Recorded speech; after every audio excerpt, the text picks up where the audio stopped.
ሰላም ሰላም ውድና የተከበራችሁ አድማጭ ተመልካቾቻችን ስሜ እንድሪስ ኢማም እባላለሁ። የኮልፌ ቀራኒዮ ክፍለ ከተማ ወረዳ 6 ፓርቲ ምክትልና ፖለቲካ ዘርፍ ኃላፊ ነኝ።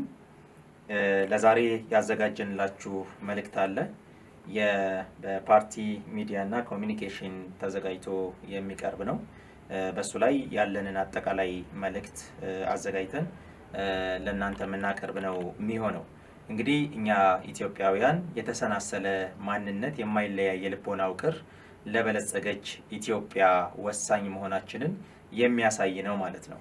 እኛ ኢትዮጵያውያን ያሉን ብዝሃ ማንነቶቻችን በጀግንነት ታሪክ የሰሩ ለሀገር ሉዓላዊነት በጋራ መስዋዕትነት የከፈሉ በመሆናቸው ለወል ሀገር በጋራ የቆሙ የማይደበዝዝ የማይወዛወዝ አቋም ያላቸው በመሆናቸው የጥቁር ሕዝቦች የድል ተምሳሌት የሆነች ውብ ሀገር ኢትዮጵያን በማፍራት ሂደት ውስጥ ኢትዮጵያን እንድናቆይ መሰረት የሆኑ ለአንድነታችን ታላቅ መሰረትን የጣሉ ዘመናትን ተሻግረው ዛሬም ድረስ ያሉ የአብሮነታችን ማሳያ የሆኑ እሴቶች አሉን ማለት ነው።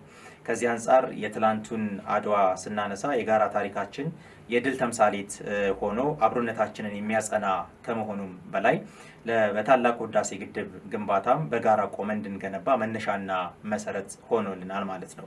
የገዢ ትርክታችንን ለማጽናት አንድነታችን ላይለያይ የተጋመደ በመሆኑ በተሻለ ህብር ሀገር ለመስራት ቃል ተጋብቶ ጉዞ የጀመረ የህብረ ብሔራዊት ኢትዮጵያ መገለጫና የብልጽግናው ፋና ወጊ እድልም ተደርጎ ይወሰዳል።